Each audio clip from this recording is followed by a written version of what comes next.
après ce culte, mais je veux avoir une vie transformée, une vie renouvelée. Et lève la voix, parle au Seigneur. Parle à Dieu de toi-même. Dis-lui que tu es venu assoiffé, affamé, mais tu veux être désaltéré et nourri richement ce matin avant de retourner. Le Seigneur, dans sa fidélité, répondra à ta prière.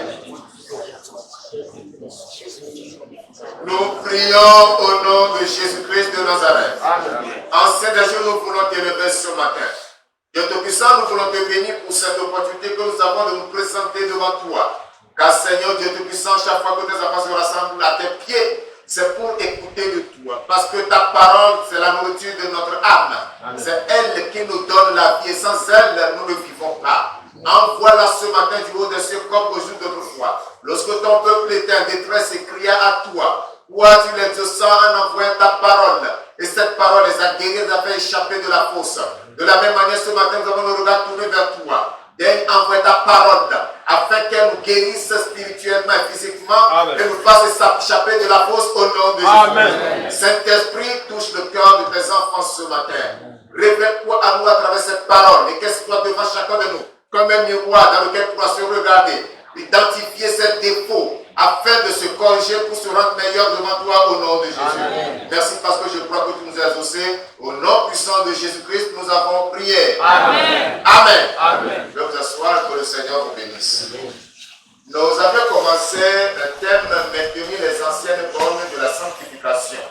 Nous poursuivons ce thème aujourd'hui où nous sommes dans le titre 3 ou la 4e partie de cet enseignement sur maintenir les anciennes bornes de la sanctification. Je disais que la sanctification est une doctrine biblique aussi ancienne que la parole de Dieu. Dieu de tout temps a exigé de son peuple la sanctification.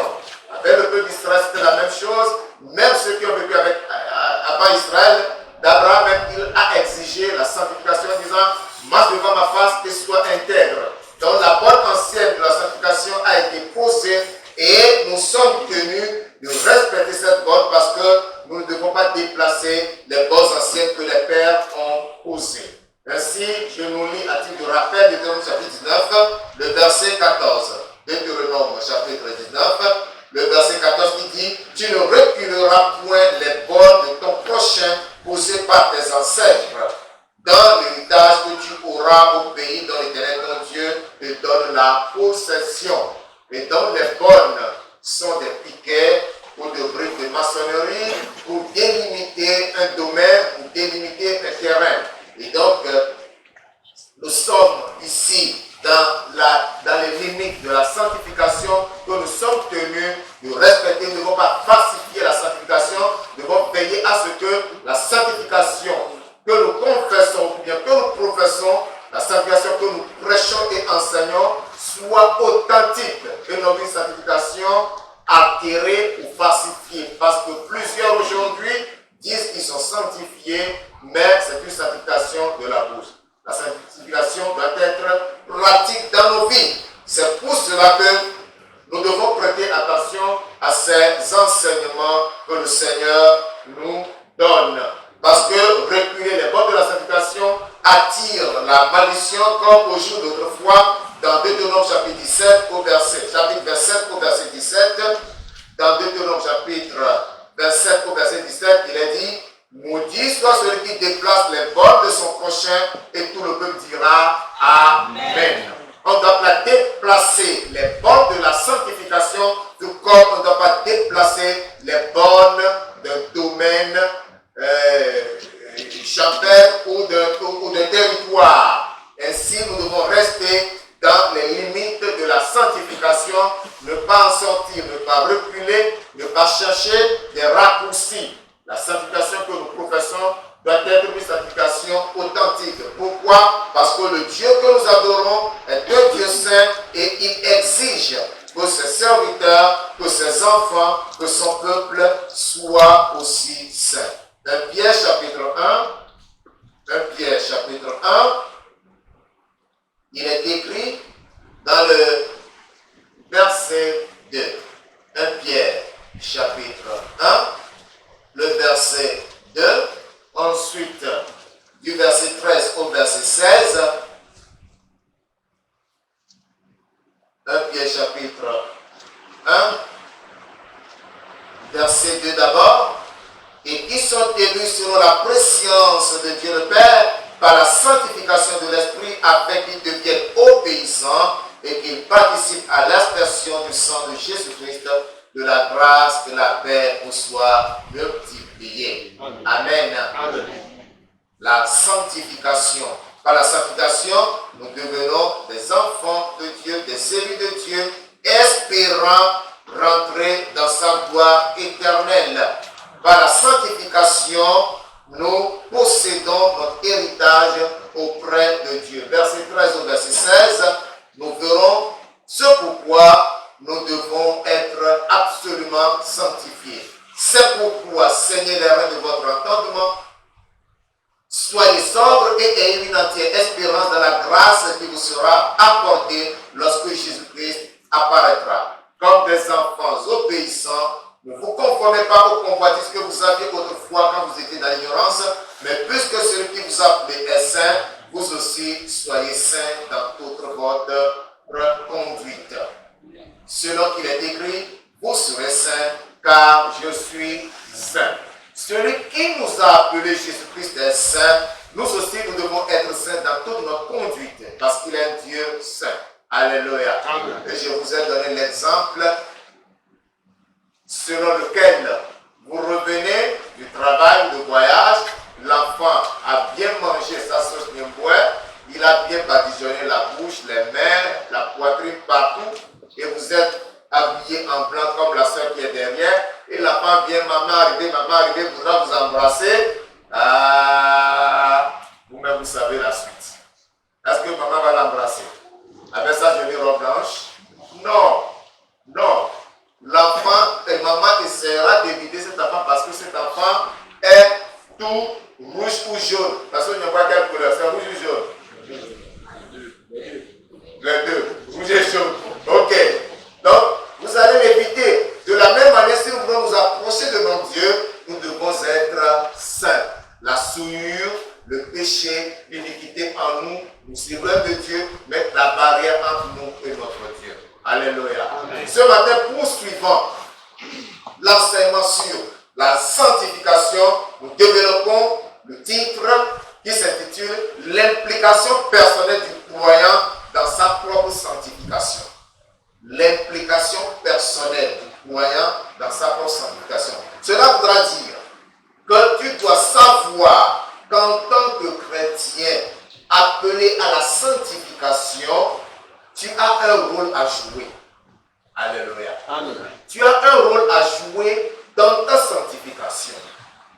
Et pour que tu comprennes le rôle que tu as joué, il faut que tu te souviennes que le mot sanctification vient du verbe sanctifier, qui veut dire quoi? Qui veut dire rendre saint.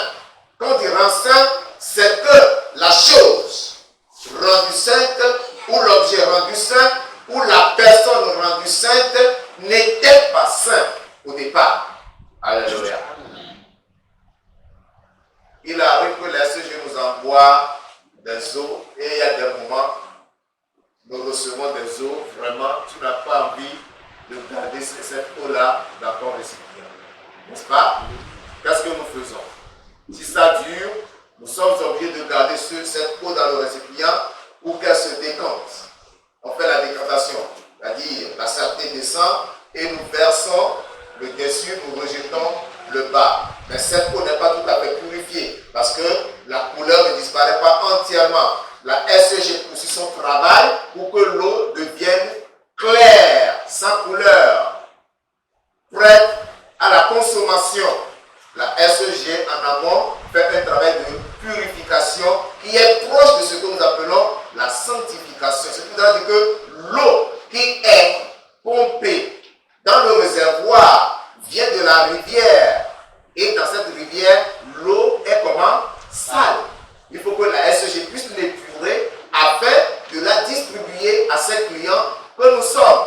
Donc, c'était comme ça notre état dans le péché, souillé, impur, et en en venant à Dieu, Dieu nous sanctifie.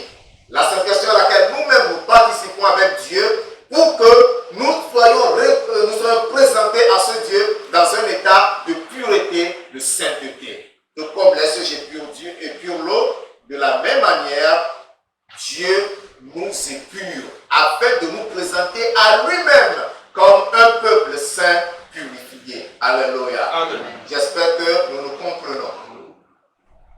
Sanctifier voudra dire séparer du monde.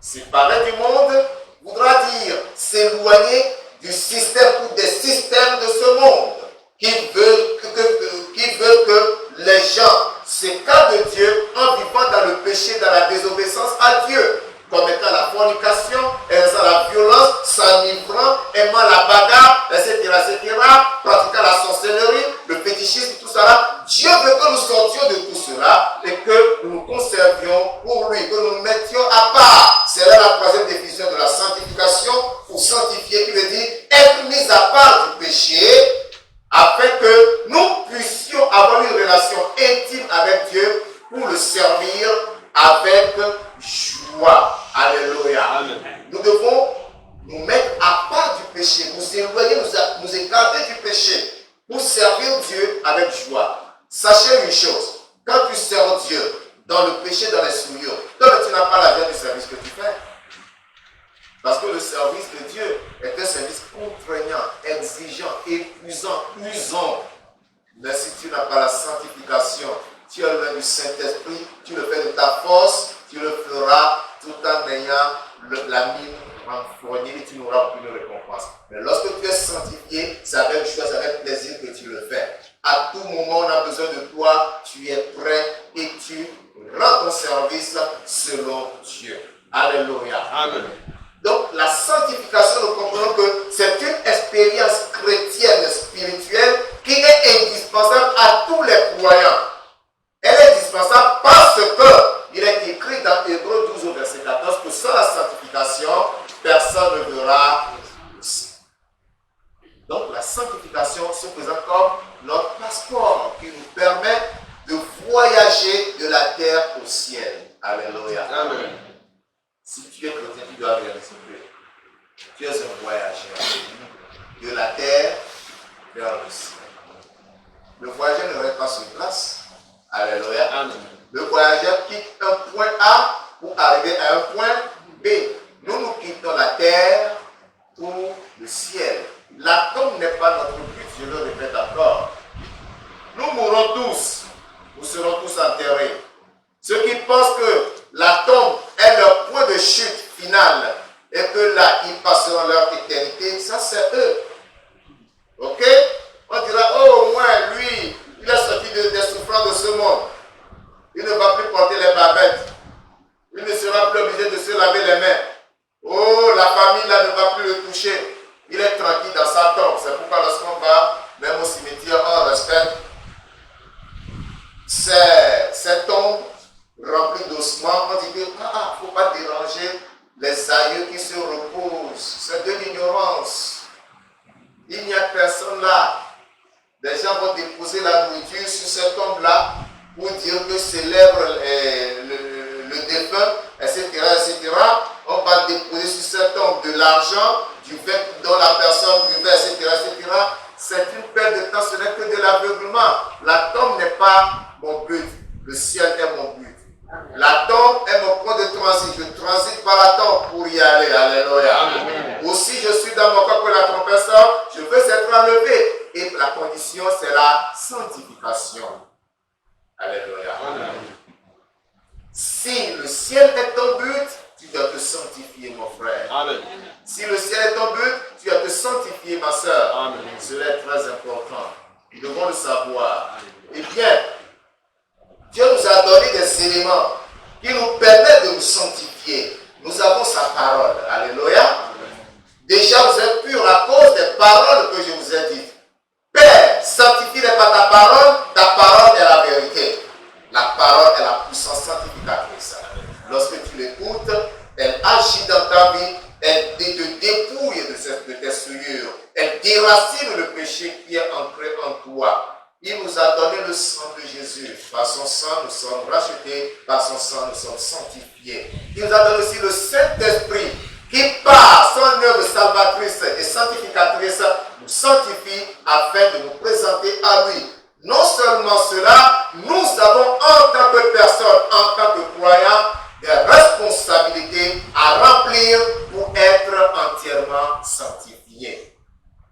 Alléluia. Amen. Lorsqu'on parle de responsabilité, cela voudra dire que toi, mais tu as un devoir à faire.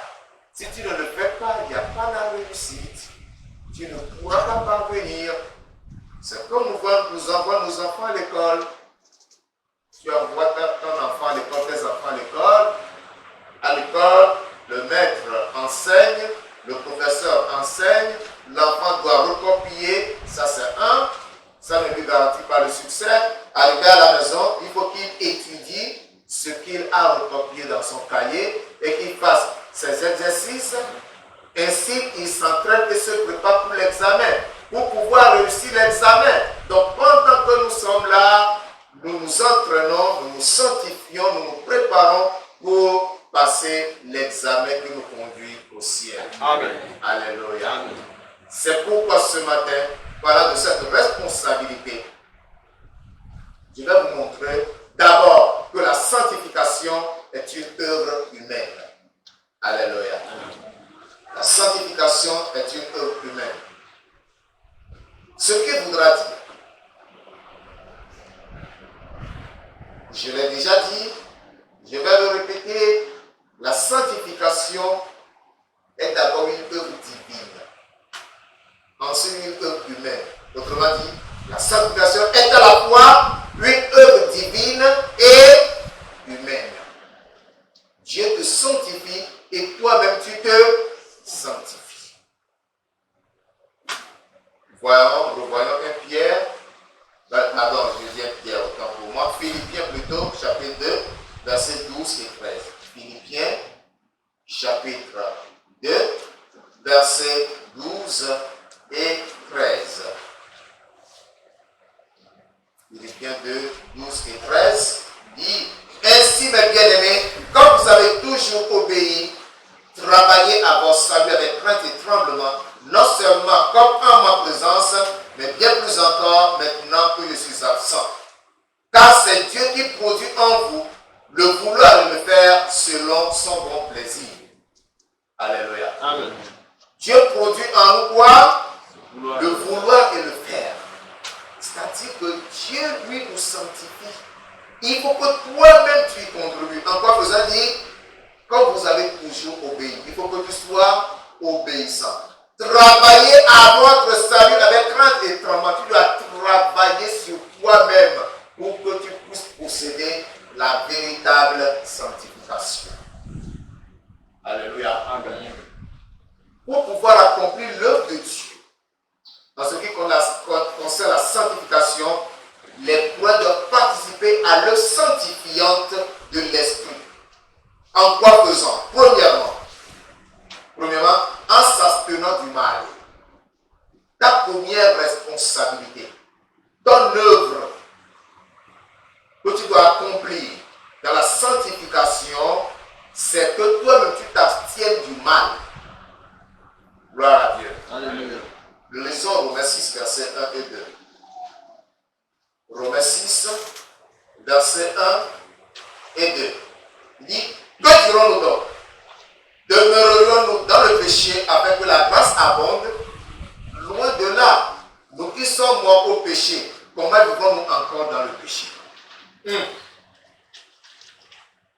Tu dois savoir que tu es appelé à mourir au péché. Et celui qui est mort ne réagit plus. Le mort, qu'on appelle le corps, il est à la mort où il est exposé. Gifle-le, griffe-le, prends la gilette même, essaie de le couper. Il ne réagira jamais. Parce que quoi? Il est mort à toutes les douleurs physiques. Alléluia. Amen. il ne sent rien de tout cela. Ce qui voudra dire que nous, chrétiens, nous devons nous abstenir du mal, nous devons éviter le mal. Tu dois fuir le mal, tu dois dire non, je ne dois pas faire le mal et rester insensible au mal. Gloire à Dieu. Tu dois rester insensible au mal. Le mal va venir cogner à ta porte. Oh, je suis là, comme moi. Tu diras non. Entre toi et moi, il n'y a aucune relation. Amen.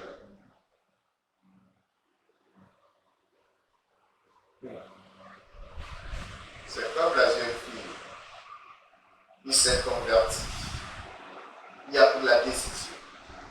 Je rejette ce petit ami. Je ne commettrai plus jamais la fornication jusqu'à ce que je me marie. Et lorsqu'elle passe dans la rue, les hommes l'appellent, les hommes lui parlent. Mais qu'est-ce qu'elle fait? Elle pousse ses oreilles à toutes les avances que lui font les hommes. Parce qu'elle a pris un engagement. Alléluia. Amen. C'est un engagement que nous prenons pour dire, nous n'allons plus commettre le péché.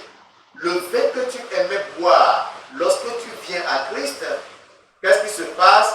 Plus jamais le vin dans ma bouche. Plus jamais la bière dans ma bouche. Et lorsqu'on t'offre le vin, tu dis, je ne bois pas. Tu t'abstiens du mal. C'est de cette manière que tu contribues toi-même à ta propre sanctification, parce que ton corps étant le temple du Saint-Esprit, il faut que tu le conserves dans la sainteté et la pureté. Alléluia. Deuxièmement, tu participes à l'œuvre sanctifiante de l'esprit en te purifiant toi-même de toute souillure de la chair et de l'esprit. Tu dois te purifier,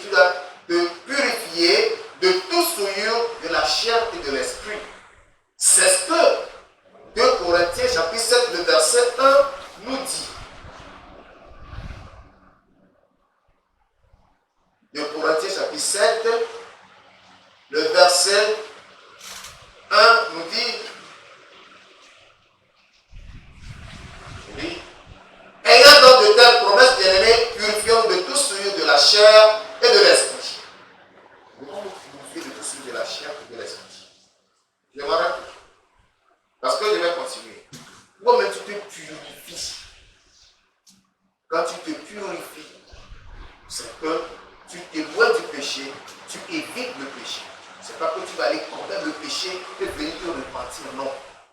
Tu ne te repens pas. Là où se trouve le péché, toi tu ne vas pas là-bas. Tu t'éloignes de ce lieu, tu t'éloignes du péché, tu rejettes le péché, tu renonces au péché. En achevant notre sanctification dans la crainte de Dieu. Donc, tu te purifies toi-même de tout celui de la chair et de l'esprit. C'est-à-dire que tout ce que ta chair va te dicter, tout ce que ton cœur va désirer, tu dis non à cela. Et tu acceptes la sanctification dans la crainte de Dieu. C'est-à-dire que la crainte de Dieu fait en sorte que tu dis non et non, non et non aux souillures. Dans Romains chapitre 6, le verset 12. Romains chapitre 6, nous le relisons. Romains 6, le verset 12. Il dit que le péché ne règne donc point dans votre corps mortel et n'obéissez pas à ses convoitises. Ne donnez pas la place au péché dans votre corps. N'obéissez pas aux convoitises du péché. Alléluia. Alléluia. Ensuite,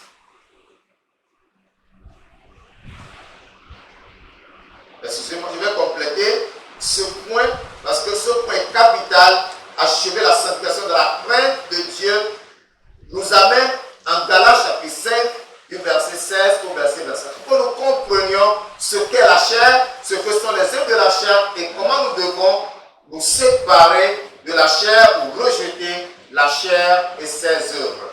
Galates chapitre 5, du verset 16 au verset 25. Il est écrit: Galates 5, verset 16 au verset 25. Je dis donc, marchez selon l'esprit et vous n'accomplirez pas les désirs de la chair. Car la chair a des désirs contraires à ceux de l'esprit et l'esprit en a de contraires à ceux de la chair.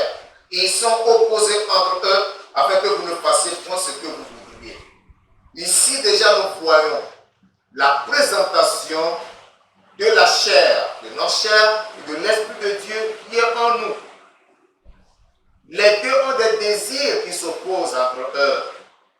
Les deux ne tiennent pas le même langage. Les deux n'ont pas le même désir, le même sentiment. Il y a opposition. Et la chair ne veut pas que tu fasses ce que l'Esprit désire. La chair te pousse à marcher contrairement au désir de l'Esprit de Dieu. Verset 18. Si vous êtes conduits par l'Esprit, vous n'êtes pas sous la loi. Or, les œuvres de la chair sont manifestes.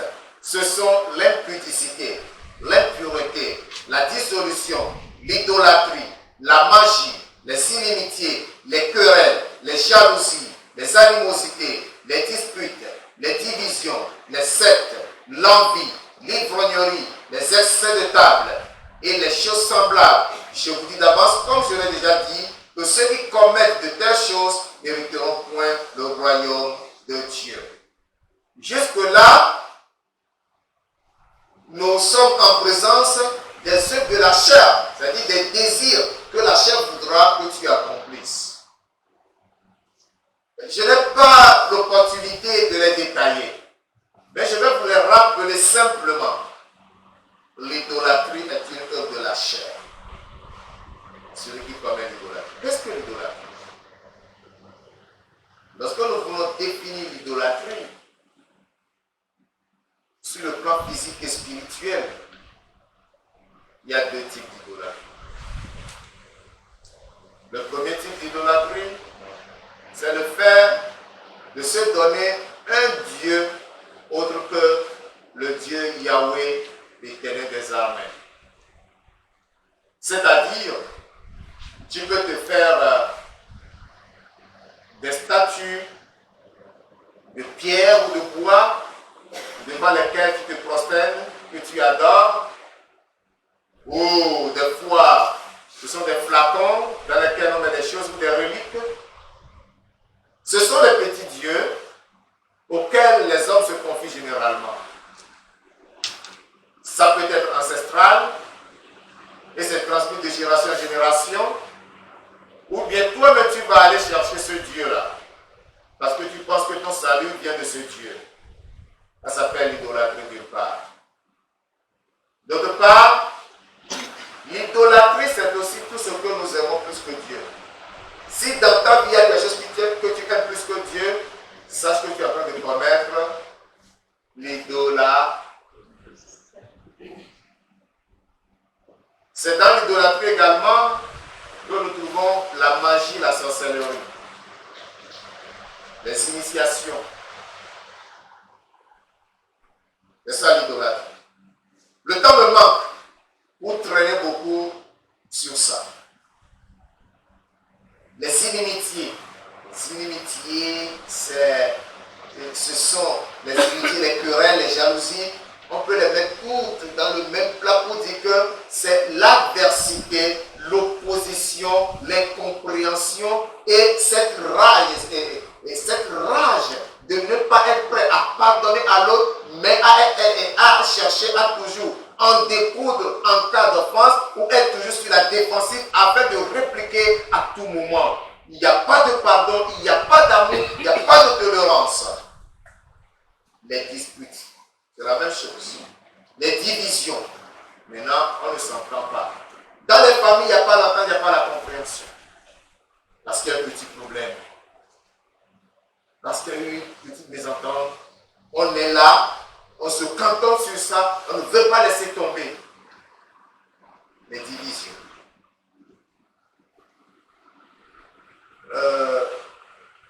Les sectes.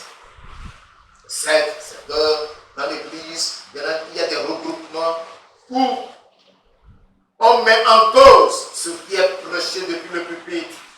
Et on cherche à séduire les autres, à compromettre leur foi. foi et à les entraîner après les hérésies.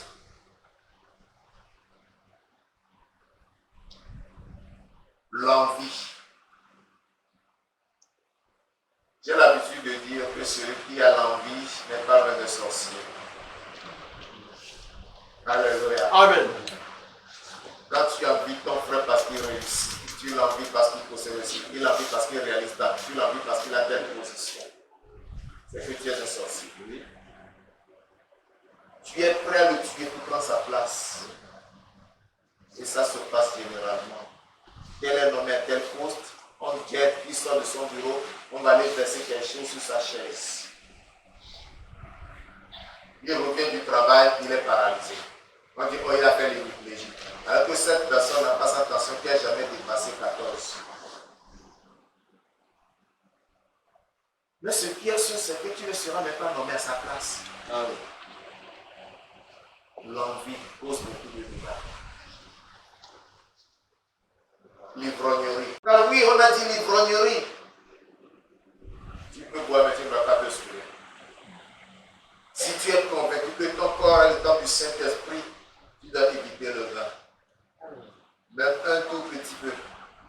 Sous le verre, tu dois l'éviter. Mais il y en a qui s'ennuient et qui font le désordre. Vous savez, quand tu bois, tu n'as plus la forme d'un homme. Hein. Tous ceux qui boivent là sont assimilables au cochon. Voici le cochon. Très sale. Voilà. Quand tu bois du vin là, tu deviens du cochon.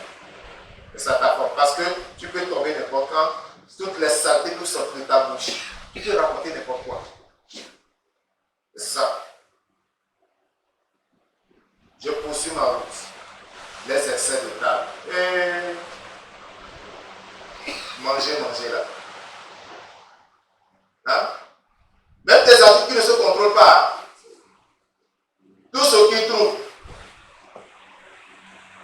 Tu manges, je crois que tu vas dormir sans être en mesure de te réveiller. Surtout la nuit, quand tu exagères. Le lendemain, tu peux te réveiller tôt. Tu vas attendre 6 heures pour te lever.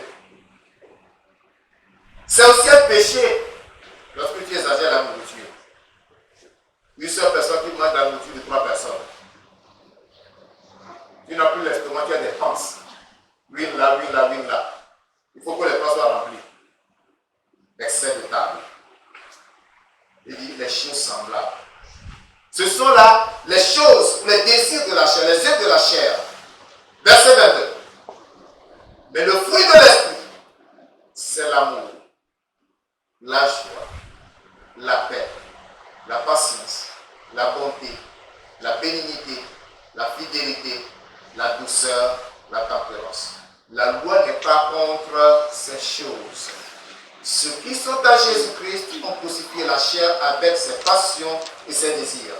Si nous vivons par l'Esprit, marchons aussi selon l'Esprit. Alléluia. Amen. On nous parle du fruit de l'Esprit et non des fruits de l'Esprit. Gloire à Dieu. Amen. Les théologiens ont enseigné qu'il y a 9 fruits de l'Esprit. Je dis non, c'est un faux enseignement. Il n'y a pas 9 fruits de l'esprit. Il y a 9 vertus qui composent le fruit de l'esprit. C'est un seul fruit. Gloire à Dieu. Et dans le fruit, il y a 9 vertus. Prenez n'importe quel fruit. Vous allez découvrir que ce fruit a plusieurs parties. Hein? Qui ici ne connaît pas la mangue? Hein? Dans chaque quartier, il y a mangue au moins. Moi, je suis entouré de mangue. Je connais bien la mangue. Quand tu prends la mangue là, essayons de voir. Qu'est-ce qu'on appelle la mangue? Est-ce la peau, la pulpe ou le noyau? Qu'est-ce qu'on appelle la mangue? C'est l'ensemble qu'on appelle la mangue, non? On dit la mangue. N'est-ce pas? La mangue est un fruit. Et ce fruit est composé de la peau, n'est-ce pas? De la chair ou la pulpe. Et quoi encore? Le noyau, le noyau n'est pas direct, le noyau est renfermé dans une coque. Il y a la coque et le noyau à l'intérieur. C'est ça la mangue, non? Le fruit de la mangue. Donc le fruit de l'esprit, c'est un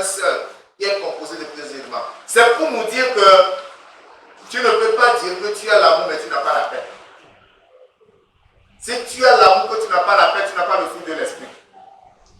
Comment tu veux me dire que tu possèdes la mangue et tu me montres seulement le noyau, j'ai la mangue. Le noyau n'est pas la mangue. Amen. Alléluia. Il y a un pasteur ici, si je manque qu'il me dise. Pasteur, comment vous trouvez ça? Pardon? Le noyau n'est pas seulement la mangue. Hein? Le noyau n'est pas la mangue. Si je dis montrez-moi une mangue, et que toi tu vas tirer la peau sur la mangue pour me dire voici la mangue, je dirais non, ce n'est pas la mangue. C'est pour nous dire que nous devons posséder les 9 vertus de l'esprit. Alléluia. Tu dois prier jusqu'à les posséder. Toutes doivent être là pour que tu aies le fruit de l'esprit. Gloire à Dieu. Alléluia. Je poursuis. Donc, le 4e élément qui est une œuvre humaine dans la sanctification, c'est la préservation des souillures du monde. Toutes les souillures du monde, nous devons nous en préserver. Là, j'ai beaucoup de passages que je ne peux pas lire parce que le temps est contre moi. Vous pensez que la journée d'aujourd'hui sera une journée très longue. Donc, je vous prierai de me permettre de faire l'économie des passages ici. Néanmoins, nous allons lire 1 Jean chapitre 2, le verset 15, qui est le dernier verset que j'ai retenu à ce niveau. 1 Jean 2, verset 15, qui nous dit: n'aimez point le monde, ni les choses qui sont dans le monde. Si quelqu'un aime le monde, l'amour du Père n'est point en lui.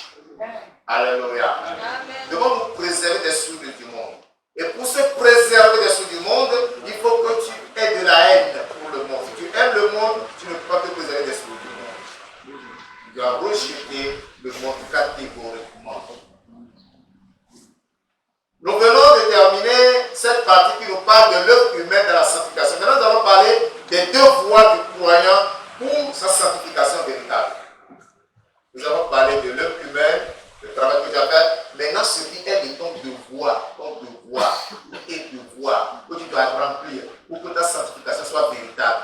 C'est ça que nous voulons voir ici. Donc, pour être véritablement sanctifié, les croyants doivent, premièrement, entretenir une relation intime avec Christ. Alléluia. Cette relation intime est indispensable parce que sans elle, tu ne peux pas obtenir la sanctification. Jean chapitre 15, le verset 4. Jean chapitre 15, le verset 4. Demeurez en moi et je demeurerai en vous. Comme le sarment ne peut de lui-même porter du fruit s'il demeure attaché au cep, ainsi vous ne le pouvez non plus si vous ne demeurez en moi. Ici nous voyons l'intimité du croyant avec son Seigneur et Sauveur Jésus-Christ, qui est notre sanctificateur. Sans cette intimité, tu ne peux pas être sanctifié. Donc c'est un devoir pour toi de rester connecté en permanence avec Christ si tu veux être sanctifié. Amen. C'est lui-même la sanctification. Lorsque la branche est attachée au tronc, c'est que la branche bénéficie de la sève nourricière qui coule de la racine jusqu'aux feuilles de l'arbre. Sans cette sève, c'est que tu es coupé, tu vas sécher, tu vas mourir et tu seras jeté au feu. Donc, c'est indispensable pour nous de rester attachés à Jésus-Christ. Tu peux dire que tu veux sanctifier, mais en étant en unité avec Christ, ce n'est pas possible, tu ne pourras pas sanctifier. Parce que c'est lui qui sanctifie. Alléluia. Deuxième devoir que tu dois remplir, c'est de vivre en communion fraternelle avec d'autres croyants. Cette communion fraternelle est indispensable. Proverbe nous dit, le fer aiguise le fer. Alléluia. Le fer aiguise le fer. Si tu veux expérimenter la sanctification, sois l'ami de ceux qui sont sanctifiés. Alléluia. voyous, ils se cachent. Quand tu les vois dans l'église, ce sont des saints. Mais lorsqu'ils sont des quatre murs, ils deviennent autre chose. Si tu choisis cela pour des amis, disant que tu es avec des frères en Christ, tu développes une communion fraternelle avec eux, tu te trompes, tu ne seras jamais sanctifié.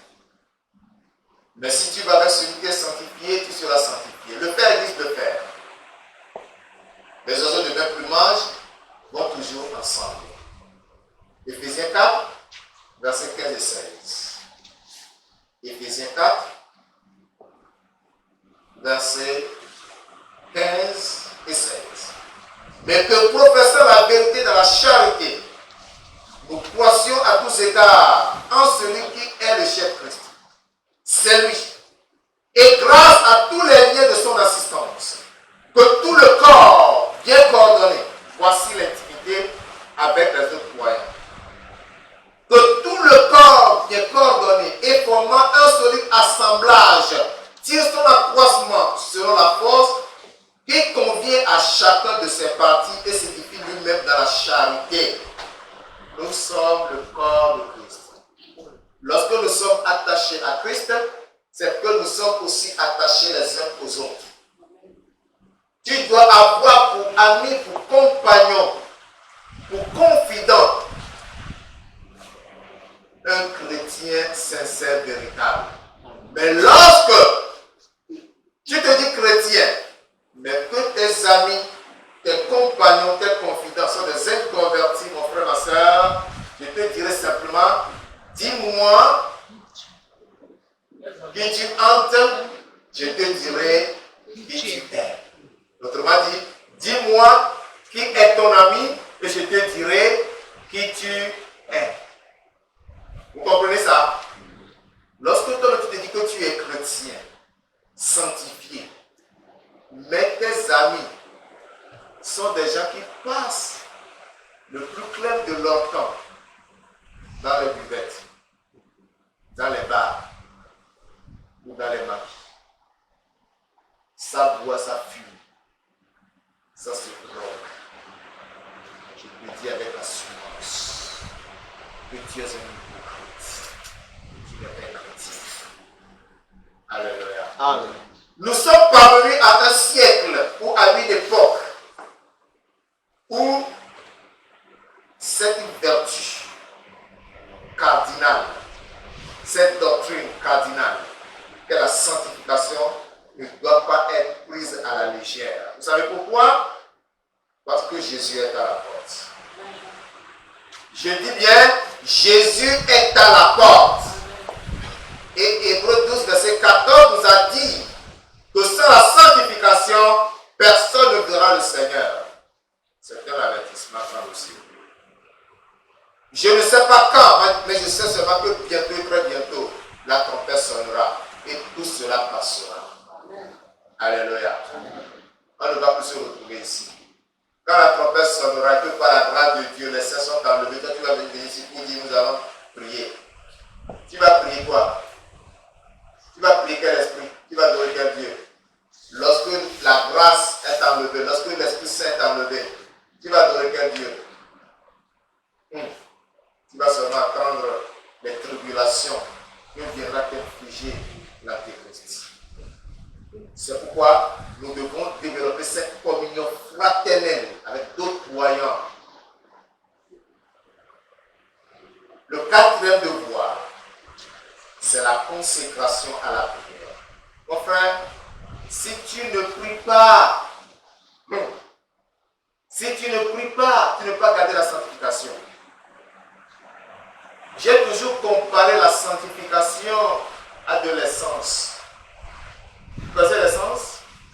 L'essence, le pétrole, le liquide qu'on met dans les motos, dans les moteurs, dans les voitures, qui permet aux voitures, aux motos de fonctionner.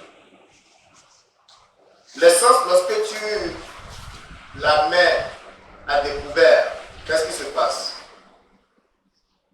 Tu mets 10 litres d'essence dans un bidon que tu laisses couvert.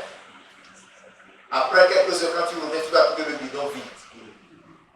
Tu ne verras plus pas d'essence là où tu as déposé le bidon. L'essence s'évapore. Alléluia. Ça s'évapore, ça veut dire que ça part dans la nature. C'est ainsi la sanctification.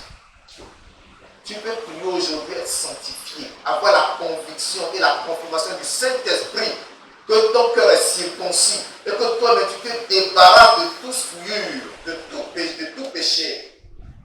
Tu te sépares, mais 2 jours après, tu vas voir que les choses que tu as rejetées, tu es retrouvé à ces mêmes choses. Si tu ne pries pas, les mêmes habitudes vont refaire surface. C'est pourquoi tu dois développer l'habitude de la prière. Gloire à Dieu. La prière. La vie chrétienne est une vie de prière. Tu ne peux rien obtenir sans la prière. Tu ne peux rien posséder sans la prière. La sanctification, tu ne peux l'obtenir et la posséder que par la prière. Sans la prière, elle ne résiste pas. Gloire à Dieu. Donc il faut que tu te consacres à la prière. C'est pour cela que la parole nous dit prier sans cesse. Mais voilà ce qu'il dit dans Colossiens chapitre 4 au verset 2. À propos de la prière. Colossiens 4, verset 2 dit persévérer dans la prière, veillez-y avec action de grâce. Tu dois persévérer. Parce que des fois, prier, ça devient comme, c'est pas moi, caillou là, dur. Tu veux prier, mais tu n'as aucune sensation, tu n'as aucun désir, mais tu dois prier. Il suffit de démarrer. Tu démarres, le coup vient. Comme on le dit, la petite vient en. Voilà. C'est pourquoi tu dois persévérer dans la prière. Quatrième élément, quatrième devoir, c'est l'obéissance à la parole de Dieu. Tu dois obéir à la parole de Dieu. Obéir à la parole de Dieu. Cette obéissance, Dieu l'a exigée. Et il a prescrit à son peuple d'Israël. Il exige de nous, les chrétiens, aujourd'hui. Dans Josué chapitre 22, verset 5, il y a la tribu de Ruben, la tribu de Gad et la demi-tribu de Manassé, qui avaient possédé leur héritage de ce côté du fleuve, mais qui sont engagés à aller aider leurs frères de l'autre côté, et après vont retourner dans leur héritage. Après cette conquête, Josué l'a dit, vous invite de retourner dans votre héritage, mais ce que je vous recommande, c'est d'observer, d'obéir et de mettre en pratique les lois et les commandements et les ordonnances de Dieu. Ça n'a pas changé. Ce que Dieu exige de nous aujourd'hui, c'est l'obéissance à ses commandements. C'est l'obéissance à sa parole. Sans l'obéissance, Dieu est un enfant rebelle. Cinquième élément, cinquième devoir, c'est notre sensibilité à la présence de Dieu et à l'attention qu'il nous porte. C'est-à-dire, en tout moment et partout où tu te trouves, il faut que tu sois sensible à la présence de Dieu. Il faut que tu saches que Dieu est présent là où tu es. Alléluia. Ne dis pas que non, moi je suis seul parmi les païens. Il peut y avoir 10 000 païens et que tu sois le seul chrétien parmi eux. Mon frère, à cause de ton seul pied-là, Dieu est présent, il se tient debout à tes côtés. Ne faire rien pour provoquer sa colère. Il faut que tu sois sensible à la présence de Dieu. Il faut que tu sois sensible à l'attention que Dieu te porte. Il faut que tu saches que Dieu a ses regards sur toi. Alléluia. Il a ses regards sur toi. À cause de cela, il te faut être sensible si tu veux garder ta sanctification. Sixième devoir. Tu dois aimer la justice et haïr le mal. Très important. Aimer la justice et haïr le mal. Hébreux chapitre 1, le verset 9. Hébreux chapitre 1, le verset 9. Il est écrit, tu as aimé la justice et tu as haï l'iniquité. C'est pourquoi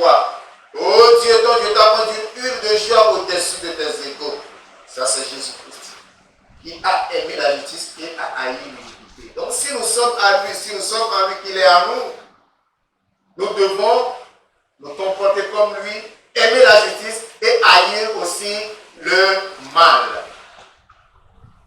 Septième élément, c'est de mettre à mort le péché. C'est-à-dire que tu dois tuer le péché, tu dois détruire le péché. Romains 6, verset 11. Romains chapitre 6, le verset 11. Ainsi vous-même regardez-vous comme mort au péché et comme vivant pour Dieu en Jésus-Christ. Verset 12. Que le péché ne règne dans vos points dans vos corps mortels et n'obéissez pas à ses convoitises. Alléluia. Que le péché ne règne pas dans vos corps mortels. Tu as dû regarder comme mort au péché. Insensible entièrement au péché. Enfin, le dernier élément, le huitième, il y a ton devoir, c'est que tu te soumettes à la discipline divine. La soumission à la discipline divine. Selon Hébreux 12, du verset 5 au verset 11, on nous montre la discipline de Dieu, le châtiment de Dieu. Il peut arriver dans ta vie que Dieu te châtie. Que tu aies comme l'impression que le ciel s'est beaucoup éloigné au-dessus de ta tête. Il va arriver des moments où tu pries, tu ne comprends rien. Ton travail, ça ne va pas. Tu te demandes, mais qu'est-ce qui ne va pas? Il n'y a pas que toujours le diable. Dieu peut faire ça pour te ramener à lui. Lorsque ton intimité avec lui commence à se refroidir, commence à prendre un coup, il va tirer sur une ficelle, il va te ramener en arrière afin que tu te sois mieux connecté. Alléluia. Et quand il nous châtie, c'est pour notre bien. Il peut te châtier même lorsque tu commets le péché. C'est pour te faire du bien. C'est pour que tu ne sois pas guéri. Donc, Hébreux 12, verset 5 à 11, que vous irez lire. Je vais conclure mon message ce matin en nous faisant comprendre et en nous rappelant que Jésus-Christ est notre sauveur et sanctificateur. Il nous sauve, il nous sanctifie. Lorsque nous-mêmes, nous allons à lui d'un cœur sincère, nous approchons de lui d'un cœur sincère, il nous accepte. Il c'est pour le salut qu'il nous sauve, il c'est pour nous sanctifier, il accomplit. Mais n'oublie pas de toi-même, tu n'as pas de responsabilité dans ta sanctification. Ne sois pas comme ce cochon qu'on a pris, tout sale, chargé de boue, qu'on a bien lavé. Une fois qu'on le lâche, il court, il va retomber dans le bourbier. Mais sois un homme sage et intelligent. Lorsque Dieu te sanctifie, ton rôle, c'est que tu repousses le péché, que tu es loin de toi le péché, c'est que tu fuis le péché, c'est que tu mets à mort le péché, c'est que tu ne vis plus le péché, c'est que tu te sépares du monde, c'est que tu sors du monde. Alléluia. C'est en cela que la sanctification sera conservée pour toujours. Alléluia. Amen. C'est la sanctification qui fait la beauté du chrétien. Alléluia. Lorsqu'on parle de la beauté du chrétien, ce n'est pas cette beauté physique. Non. C'est la beauté spirituelle. Notre âme a besoin de se revêtir cette beauté. Et lorsque tu es sanctifié, tu es beau, tu es agréable à Dieu. Quelles que soient les déformations que tu auras sur ton visage, devant les anges de Dieu, tu seras la fille la plus belle ou l'homme le plus beau. Alléluia. C'est la sanctification qui donne cette beauté. Vous savez, lorsque les femmes sortent de la douche, elles prennent tout le temps pour s'habiller, se couvrir la tête, bien ceci, cela. Les femmes chrétiennes ne passent pas de temps devant les miroirs, les femmes mondaines. Quand elles sortent de la douche, ils vont trouver le rouge. Elles mettent le rouge, le noir, elles mettent le noir, si c'est le vert. Ils vont frotter tout ça. Bon, quelqu'un qui sera qui met encore la boue sur son corps. Où sera comment? Où sera comment? Qui a dit vilain? Elle se rend belle. Elle prend tout son temps. La beauté est relative. Ce que je voudrais dire, c'est que tu dois prendre le temps pour demander cette sanctification. Tu vas prendre le temps de te sonder, voir où se trouve encore ta faiblesse, afin de l'exposer à Dieu et demander que Dieu t'en délivre. Et prendre l'engagement de jouer convenablement ton rôle et de remplir tous tes devoirs en ce qui concerne la sanctification. Et tu verras que ta vie ne sera plus la même. Amen. Devant pour la prière.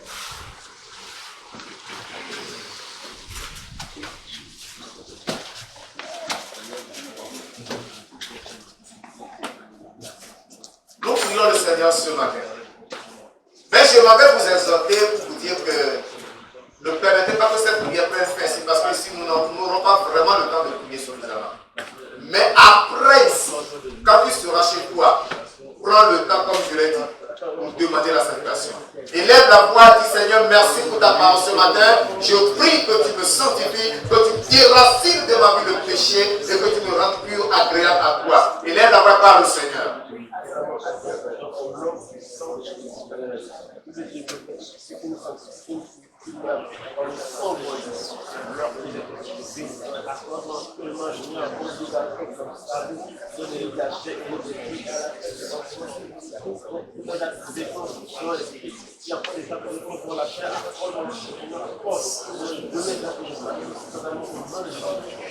Soumets cette convoitise au Seigneur afin que le Seigneur t'en délivre. Ce désir qui brûle en toi toujours et qui revient. Les pensées iniques qui ne glorifient pas Dieu, soumets-les au Seigneur. Les désirs impurs, soumets-les au Seigneur. Pour le Seigneur t'en délivre ce matin.